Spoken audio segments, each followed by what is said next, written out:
नमस्कार दोस्तों, मैं हूं शोभित किशोर सक्सेना और संडे स्टोरी में आपके लिए लाया हूं एक बहुत ही इंपॉर्टेंट स्टोरी। तो प्लीज इस स्टोरी को देखिए। आपके लाइक और कमेंट्स का हम वेट कर रहे हैं, तो देखते रहिए शोभित 31। दोस्तों, आज की स्टोरी में सबसे खास बात यह है कि ये स्टोरी एक सत्य घटना पर आधारित है। ये घटना स्वयं मेरे सामने घटित हुई। इस स्टोरी के माध्यम से मैं आपको बताना चाहूँगा कि सदगुरु जो होता है, जो वक्त का रहबर होता है, या वो व्यक्ति जिसके गुणों को हम अपनाना चाहते हैं, जिसको हम फॉलो करना चाहते हैं, वो पदार्थों का नहीं बल्कि भाव का भूखा होता है। तो मैं अपनी स्टोरी की शुरुआत करूंगा अपनी पुरानी यादों से। मई 1997 सदगुरु बाबा हरदेव सिंह जी महाराज का प्रोग्राम रामपुर में बना। चारों तरफ खुशियां ही खुशियां थीं। निरंकारी सेवा दल से लेकर निरंकारी मिशन के सारे प्रबंधक उस संत समागम की तैयारियों में जुटे हुए थे। यहाँ तक कि आसपास के जनपदों में भी रामपुर में निरंकारी बाबा हरदेव सिंह जी आ रहे हैं, इस बात की खुशी थी। चारों तरफ खुशियां खुशियां थी। निरंकारी प्रबंधक समागम ग्राउंड का चयन कर रहे थे। बाबा जी कहाँ रुकेंगे, कहाँ किस तरह से प्रोग्राम होगा, हर छोटी से छोटी चीज़ का विशेष ध्यान रखा जा रहा था। उसी समय रामपुर में ही एक माता जी थी जिनको हम मौसी जी कहा करते थे। उन मौसी जी ने हमारे उस समय के प्रमुख साहब से निवेदन किया, प्रमुख साहब बाबा जी आ रहे हैं। तो प्रमुख जी कहते हैं हाँ माता जी, बाबा जी आ रहे हैं। तो प्रमुख जी, तो आपने ऐसा करना है कि आपने दासी घर चरण डलवाने हैं। प्रमुख जी थोड़ा सोचते हैं, कहते हैं ठीक है माता जी, मैं बाबा जी के चरणों में अरदास कर दूंगा कि आपके घर पे वो चरण डालें। संत समागम का दिन आ जाता है। सदगुरु बाबा हरदेव सिंह जी के पावन चरण रामपुर की धरती को पवित्र करते हैं। प्रमुख साहब बाबा जी के चरणों में विनती करते हैं, बाबा जी एक माता जी हैं और वो चाहती हैं कि आप उनके घर में चरण डालें। बाबा जी थोड़ा सोचते हैं और सोच के कहते हैं, सक्सेना जी इस बार तो बहुत व्यस्त प्रोग्राम है, अगली बार देखते हैं। बात खत्म हो जाती है। इधर वो माता जिनके घर बाबा जी को जाना है, वो 2 दिन से लगातार तैयारियां कर रही हैं कि बाबा जी आएंगे तो मैं ये खिलाऊंगी। अलग अलग तरह के उन्होंने पकवान बना के रख रखे हैं, ड्राई फ्रूट से पूरी मेज सजा के रख रखी है और मन में इतनी उमंग है कि उन्हें कुछ समझ ही नहीं आ रहा है, ये भी बना लो बाबा जी के लिए, वो भी बना लो बाबा जी के लिए, और पूरी तैयारी। इधर ये सूचना माता जी के पास पहुंचाई जाती है, जिनको हम प्यार से मौसी जी भी कहा करते थे। मौसी जी, हुजूर ने कहा है कि नेक्स्ट टाइम जब वो आएंगे तब आपके घर दर्शनों पे आपके घर जरूर दर्शन देंगे।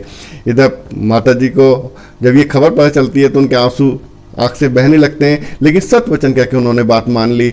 उन्होंने जितना भी बाबा जी के लिए नाश्ता बनाया था, उन्होंने कहा जब मेरे बाबा नहीं आ रहा तो ये सब संत समागम में जो निरंकारी महापुरुष सेवा कर रहे हैं, निरंकारी सेवा दल सेवा कर रहा है, उन सब के में बंटवा दो।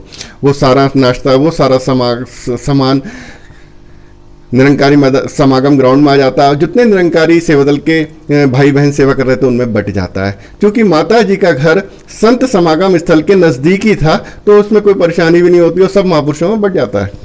इधर संत समागम संपन्न होता है। बाबा जी मंच के पीछे बने अपने अस्थायी रूम में जाते हैं और थोड़ी देर के लिए बैठते हैं और फिर कहते हैं, सक्सेना जी आप सुबह कह रहे थे ना कि माता जी के घर चलना है, चलिए माता जी के घर चलते हैं। उधर आनंद फानंद में ही खबर माता जी तक पहुंचाई जाती है कि माता जी बाबा जी आ रहे हैं आपके घर पर। उधर माता जी के हाथ पैर फूल जाते हैं कि बाबा जी आ रहे हैं मेरे घर पर। खुशी के मारे उनकी सीमा नहीं रही, लेकिन उनके अब दिमाग में ये था कि मैं बाबा जी को भोग कैसे लगाऊंगी। मैंने सारा नाश्ता तो निरंकारी सेवा दल में बांट दिया, निरंकारी समागम ग्राउंड में भिजवा दिया, अब उनके हाथ पैर कांपते हैं। इधर बाबा जी अपने लाव लश्कर के साथ पैदल ही चल देते हैं माता जी के घर की तरफ को, और जैसे ही माता जी घर पर पहुंचते हैं कहते हैं माता जी धन्यकार। उधर माता जी अपने आंख से रो रही हैं, उधर बाबा जी का वेलकम कर रही हैं। कभी बाबा जी के चरणों को हाथ लगाती हैं तो कभी बाबा जी के सीने से खुद लग जाती हैं। इधर बाबा जी कहते हैं कि माता खुश हो गई तो माता जी कहती हैं बाबा जी मैं तो खुश हो गई। बहू से कहती हैं, बहू जल्दी लाओ बाबा जी को कुछ भोग लगाओ। उधर बहू को भी कुछ नहीं मिल रहा है ना भोग लगाने की, क्योंकि सारा नाश्ता तो जा चुका होता है। निरंकारी संत समागम में निरंकारी सेवा दल में बट चुका होता है। बहू घर में रखा हुआ एक पार्ले जी का बिस्कुट का पैकेट फाड़ती है, प्लेट में वही बिस्कुट लेके हुजूर के पास आ जाती है। बाबा जी उसमें से आधा बिस्कुट तोड़ते हैं और भोग लगाते हैं और चले जाते हैं। और माता कहती हैं, मैं पागल कैसी थी, हुजूर को पदार्थों से जा रही थी कि मैंने आपके लिए ये बनाया है, मैंने आपके लिए ड्राई फ्रूट सजाए, हुजूर तो एक आधे बिस्कुट से खुश हो गए। तो दोस्तों कहने का भाव यही है कि सदगुरु भाव का भूखा होता है, पदार्थों का भूखा नहीं होता। हम इतिहास में भी सुनते आ रहे हैं कि भगवान श्री राम शबरी के झूठे बेरों से प्रसन्न हो गए और उन्हें नवधा भक्ति का वरदान दे दिया।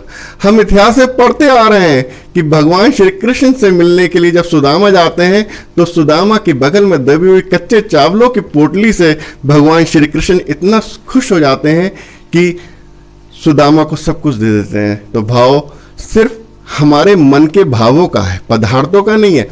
भक्ति में पदार्थ मायने नहीं रखते जितना कि भाव लगते हैं। धन्यवाद जी। हमारे चैनल को सब्सक्राइब करना मत भूलिए। देखते रहिए शोभिता 31।